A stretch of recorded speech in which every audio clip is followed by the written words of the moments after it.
Subscribe to our YouTube channel and don't forget to press the bell icon to get all the latest updates. कुछ चीज़ नहीं बनानी sir, sorry तो मेरे पास पापा से हो जाए, मैं सारी न्यूज़ दूंगा, मुझे कोई टेंशन नहीं, न्यूज़ जल्द दूंगा, लेकिन मेरे पापा से हो जाए बस। नहीं दादा रो मत, पापा सही है, माता है, ठीक है, सही है छू भी नहीं सकते बेटा, छू भी नहीं सकते। बस पापा सांस लेते रहो आराम से, बढ़ाइए आप। सांस नहीं आ रही है सर? हाँ बढ़ा दे, थोड़ा पापा रिलैक्स। हाँ हुई? कोई बात नहीं, 51 है, टेंशन नहीं है, 71 हो गए पापा, ठीक है? 1 घंटा हो गया इनको पागल बना रहे, कुछ नहीं संभालेंगे।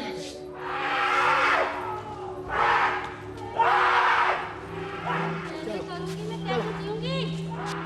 हॉस्पिटल में आना, घंटे पहले तेरे पानी के बोतल कहाँ? नमस्कार, मैं हूं अनूप और आप देख रहे हैं मोजो स्टोरी। आज हम बात करेंगे उत्तर प्रदेश की, जहां लगातार सुनने में आ रहा है कि इलेक्शन में ड्यूटी लगने के कारण कई टीचरों की जान चली गई है। ऐसे में कौन है इन टीचरों की जान का जिम्मेदार? क्या है उत्तर प्रदेश के हॉस्पिटलों के हालात? क्या कोरोना पेशेंट को सही इलाज मिल पा रहा है? जो शहरों के हालात हैं, क्या गांव के भी वही हैं? ये तमाम जानकारी जानने के लिए हम आ गए हैं आज अलीगढ़। यहाँ हम बातचीत करेंगे लोगों से और जानेंगे कि क्या है यहाँ का पूरा मामला, कैसे हैं यहाँ की सुविधाएं, क्या है वैक्सीनेशन को लेके यहाँ मामला। आइए हम बातचीत करते हैं यहाँ मरीज़ के कुछ घर वालों से और जानते हैं कि कैसे उनको इलाज मिल रहा है। मतलब पूरा बताइए, पर नाम बताइए पहले अपना। मेरा नाम सुनील श्रीवास्तव है सर। क्या मामला? मेरा पेशेंट है, कोविड है, और कल सुबह मैंने उसको जेडी हॉस्पिटल में एडमिट करा था, ठीक है, और वहाँ से उसको अब इस समय रेफ़र कर दिया है और ये कार्ड मेरे हाथ में दे दिया है जेडी का, और ये कहा जा रहा है कि ये आप दीनदयाल में दिखाएंगे तुरंत लेंगे, और यहाँ इस कार्ड की कोई वैल्यू नहीं है, और ये कह रही हैं कि यहाँ बेड नहीं है। मैं अपने मरीज़ को कहाँ ले जाऊँ? अपने घर पे ले जाके और मरीजों को मरीज़ बना दूँ? जो सही सुथरे हैं उनको भी मरीज़ बना दूँ? बताइए कहाँ ले जाऊँ? सड़क पर ले जाकर डाल दूँ मरीज़ को? जैसे कि सरकार लगातार दावे कर रही है कि हमारे पास सरकार कुछ नहीं कर रही है, सिर्फ सरकार अपना उल्लू सीधा कर रही है और कुछ नहीं कर रही है। सरकार, ये सरकार कुछ नहीं कर रही है। ना ऑक्सीजन है, ना बेड है। सरकार कह रही है कि ना ऑक्सीजन की कमी है, ना बेड की कमी, ना हॉस्पिटल की कमी है, ना डॉक्टर की कमी है। ऐसे में क्या कहेंगे आप? क्या कहूँ मैं, आप तो न्यूज़ बना रही हैं। अब मैं जानता हूँ मेरे बच्चे को लेकर कैसे सवेरे से डोल रहा हूँ। कल सुबह से न पानी पिया, आधे कप चाय पिए सुबह की 6:30 बजे की, उसके बाद मैं हॉस्पिटल में पड़ा हूँ 5 घंटे वहाँ पर। पता चला आपको कोविड है? कोविड तो मेरे को पहले मालूम पड़ गया था। मैंने पटना लाल में इनका जो सीट बुक कराई थी, सीडी स्किन, समझे, वहाँ उसमें बताया कोविड है। फिर हमने इसको लेके जगह जगह तलाश करा, सब जगह मना कर दिया प्राइवेट हॉस्पिटल में कि यहाँ पर कोई बेड नहीं है और कोई ऑक्सीजन नहीं है। सरकार जो लगातार कह रही है कि हमारे किसी की कमी नहीं है, सरकार झूठ बोल रही है। अब साहब ये तो मैं नहीं कह सकता सरकार क्या कर रही है क्या नहीं कर रही है। बहरहाल हमारे साथ गलत हो रहा है, और अन्यथा हम जैसे अनपढ़ गंवार आदमियों के लिए, एक मीडियम क्लास के लिए मरने के काबिल हो गए हैं हम। कोई वैल्यू नहीं है, हमारी ज़िंदगी की कोई वैल्यू नहीं है। वैल्यू उनकी ये एसीओ में पड़े हुए हैं, एसीओ में घूम रहे हैं, गाड़ियों में, वैल्यू उनकी है। हम लोगों की कोई वैल्यू नहीं है, हम कीड़े मकोड़े हैं देश के। नाम बता दो अपना, क्या करते हो आप? एम्बुलेंस चलाता हूँ। एम्बुलेंस कहाँ से लेके आए थे अपने? JD hospital. क्या आप यहाँ हॉस्पिटल, आप कौन से हॉस्पिटल लेके आए हैं, क्या बोल रहे हैं यहाँ पे? जेडी से लेके आया हूँ दीनदयाल में। मैंने इनसे पूछा बेड क्लियर है, इन्होंने कहा ठीक है मैं पहुँच रहा हूँ। ये कार्ड दिखा के हमारा एडमिट हो जाएगा पेशेंट। ये हमको जरूरी नहीं है आप यहाँ कोई और मोटरसाइकिल से नहीं है, हमने उनसे डॉक्टर साहब से।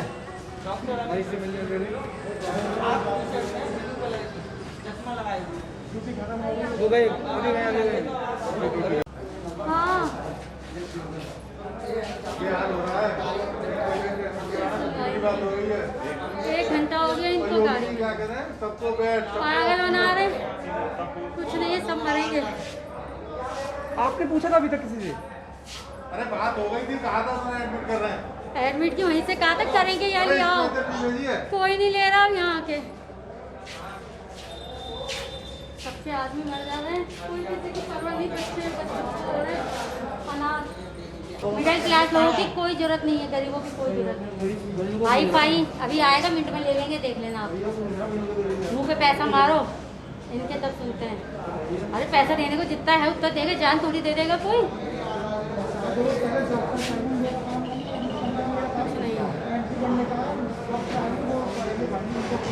सरकार मरवा रही है, जान मुझ के कर रहे हैं, एडमिट तो करो भैया, कुछ तो होगा। ऐसा तो नहीं इतना बड़ा हॉस्पिटल है, नोजिल नहीं होगा। नोजिल बहुत बड़ी चीज़ हो गई क्या, ये बताओ आप।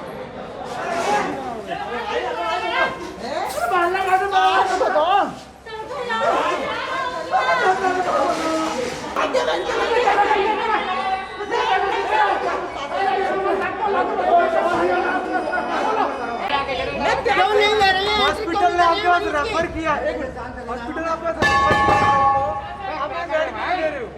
बेड को डॉक्टर साहब देंगे, मैं थोड़ा एडमिट करूंगा भाई। डॉक्टर आएंगे करेंगे।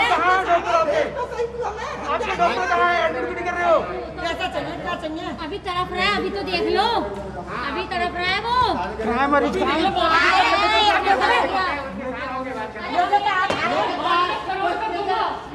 कब ड्यूटी स्टार्ट हुई आपकी? मैं सर यहाँ पे 3:10 पे आया हूँ, सर 3 बजे से मेरी। 2 बजे से एक परिवार जो है पीछे गाड़ी में ऑक्सीजन लेके खड़ा तड़प रहा सर ये 2:30 बजे के लगभग यहाँ पे आए हैं। इससे पहले वाले जो थे उनके मैंने अभी वही बात की है, मैं अभी पता कर रहा हूँ, मुझे समय दीजिए सर, मैं उनसे वही बात कर रहा हूँ, आप पूछिए। हादसा हो गया उसके बाद पता करना कोई फायदा नहीं, लेकिन जिम्मेदार कौन है इसका? सर इसके लिए मैं बात कर रहा हूँ, 1 मिनट सीएमएस से ही तो बात कर रहा हूँ, मुझे समय तो दीजिए। सर अब कोई बात का फायदा है आपका? मेरे बच्चे अनाथ हो गए। पापा आज फोन कर पापा को, मैं फोन मिला रहा, पापा आएंगे, उठाएंगे। उठेंगे, हमें छोड़ के नहीं जाएंगे, नहीं जाएंगे, हो ही नहीं सकता। पहला भी सही बात करी मैंने, सही थे। पापा फोन आ रहा है। हिम्मत रख भाई। अगर आप चलेंगे तो आप, मैं तो अभी मैंने कुछ सीखा नहीं है, मुझे क्या सिखा कुछ करते जिससे कि मैं भी तो कुछ अपने आगे करूँ।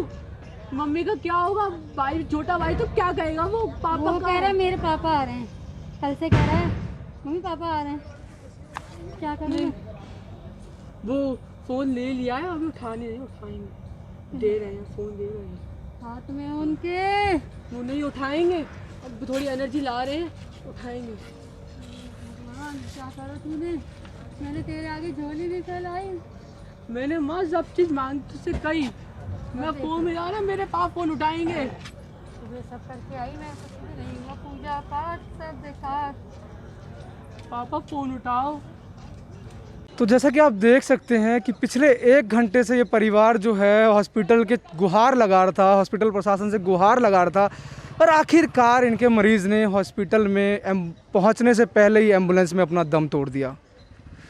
ये स्थिति है यूपी गवर्नमेंट की, ये स्थिति है उत्तर प्रदेश के हॉस्पिटलों की, जहां सरकार लगातार वादे कर रही है, दावे कर रही है कि हॉस्पिटल में जो है ऑक्सीजन की कमी नहीं है, बेड की कमी नहीं है, डॉक्टर की कमी नहीं है। आप मेरे पीछे देख सकते हैं एम्बुलेंस, जहां ये परिवार पिछले 1 घंटे से मरीज़ को एडमिट करवाने के लिए हॉस्पिटल प्रशासन से गुहार लगा रहा था, लेकिन अंततः 20 मिनट 25 मिनट यूँ कहे 30 मिनट के अंदर मरीज़ ने दम तोड़ दिया, हॉस्पिटल में इलाज मिलने से पहले ही। तो क्या योगी सरकार लगातार जो है ये वादे और ये दावे जो है, खोखले दावे जो साबित हो रहे हैं, ये ऐसे ही गुमराह करते रहेंगे पब्लिक को? क्या योगी सरकार हॉस्पिटलों के अंदर जो है ऑक्सीजन का इंतज़ाम नहीं कर पा रही है, डॉक्टरों का इंतज़ाम नहीं कर पा रही है? यूँ कहे कि इलाज का तो छोड़िए, हॉस्पिटल में लोगों को एडमिट तक नहीं मिल पा रहा, एडमिशन तक नहीं मिल पा रहा है। ये है उत्तर प्रदेश सरकार की सच्चाई, ये उत्तर प्रदेश सरकार की सच्चाई है। हमने अपने आँखों देखी हाल बता रहे हैं आपसे, मेरे आंखों के सामने अभी इस परिवार के परिजन ने दम तोड़ दिया। हॉस्पिटल में इलाज तो छोड़िए, हॉस्पिटल में एडमिट तक नहीं मिला। सरकार लगातार दावे कर रही है कि ऑक्सीजन है, बेड है, कैसे माने हम जब हमारे सामने ये हरकत होगी है। ये इनके परिवार के बंदे हैं, आइए हम बात करते हैं। हालांकि ये समय तो बात करने का नहीं है, लेकिन हम बात करते हैं, जानते हैं क्या हुआ था पूरा मामला। देखिए जी, सरकार इतनी वो है कि उसको कुछ नहीं मतलब, सामने वाले बंदे नोजल के चक्कर में उन्होंने ड्रामा कर दिया कि नोजल नहीं है। उसके बाद उन्होंने सिलेंडर सब कुछ थे, बट नोजल का चक्कर बना के उन्होंने कुछ भी नहीं करा। तो मेरी यही दरख्वास्त है कि भैया जितने भी मरीज़ हैं सरकारी हॉस्पिटल में लेके जाएं तो अपनी जिम्मेदारी पे लेके जाएं, क्योंकि भैया सिलेंडर होने के बावजूद भी लोग मना कर रहे हैं। कब आए थे आप लेके इन्हें एम्बुलेंस में? अभी लेके आए थे, 1-1.5 घंटा हो गया हमारे को। और हमारे को जेडी हॉस्पिटल से बोला गया था कि आपको दीनदयाल में सारी चीज़ें मिल जाएंगी, आपको आईसीयू मिल जाएगा, आपको सिलेंडर मिल जाएगा, A to Z सारी चीज़ें मिल जाएंगी आपको। बट यहाँ पे 1% कुछ ही नहीं मिला। बहाने बनाए गए हैं कि भाई यहाँ पे नोजल नहीं है, ये खो गया वो खो गया है, कुछ भी नहीं मिला है। तो मेरी सरकार से यही कहने का है, या तो सरकारी हॉस्पिटलों को सही कराया जाए या फिर बंद कर दी जाए, क्योंकि जो किसी काम के नहीं है वो बेकार हैं। तो देखा कैसे ने परिवार के लोगों ने आके बताया कैसे ये लोग परेशान थे। 1 घंटे से मैं खड़ा हूँ यहाँ पे, पिछले 1.5 घंटे से मैं खड़ा हूँ। मेरे सामने ये एम्बुलेंस आई है, मेरे सामने एम्बुलेंस में इनको जो है ऑक्सीजन लगा हुआ था। लगातार ये प्रशासन से गुहार लगा रहे थे, लगातार प्रशासन से गुहार लगाने के बाद भी इन्हें इलाज नहीं मिल पाया। इलाज तो छोड़िए, इन्हें भर्ती तक नहीं मिल पाई।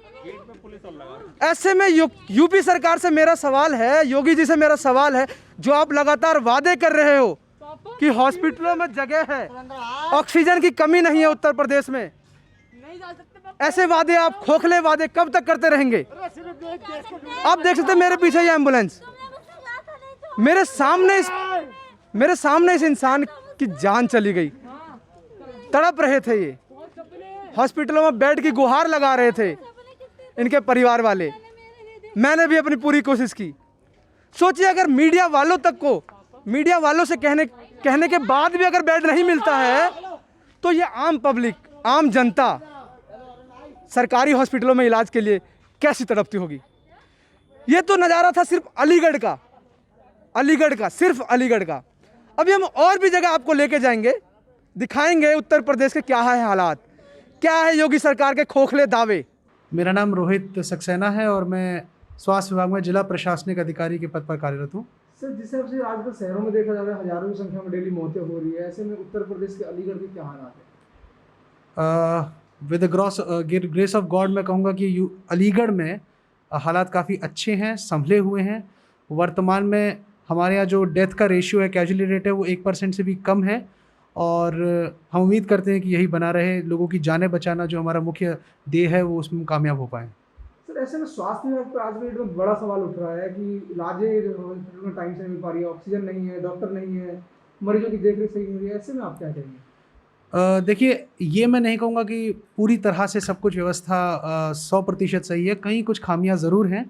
और जिस तरह से प्रतिदिन केसेस आते हैं, तो सैकड़ों में केसेस आते हैं, उस हिसाब से ये है कि हम हर मरीज़ तक एक वार्ड बॉय पूरी तरह से जैसे स्टेशनरी नहीं कर पाते। लेकिन ये कह देना कि मरीज़ तक नर्स, वार्ड बॉय या डॉक्टर्स नहीं पहुंच पा रहे हैं या उनको स्वास्थ्य लाभ नहीं मिल रहे हैं, तो ये कहना गलत होगा। और जिस तरह से मैं बताऊं, जनपद अलीगढ़ में काफ़ी बेहतर रिस्पांस रहा है। हमारी जो डिस्चार्ज रेट है वो बहुत ज़्यादा है। कल भी 80% से ज़्यादा मरीज़ जो आए उससे 80% ज़्यादा डिस्चार्ज हुए हैं, तो काफ़ी अच्छे हालात में कहूँगा कोशिश कर रहे हैं। ऐसे में बड़ा सवाल आता है दीनदयाल हॉस्पिटल को लेके, जहाँ अभी 2 घंटे पहले मैं वहीं था, तो मैंने देखा कि एक एम्बुलेंस में एक बॉडी आई जो कि जेडी हॉस्पिटल से रेफ़र हुई थी। उन्हें दीनदयाल हॉस्पिटल में बेड मिलने से पहले ही पिछले 1.5 घंटे में ऑक्सीजन के कारण एम्बुलेंस में उन्होंने दम तोड़ दिया। किसकी लापरवाही?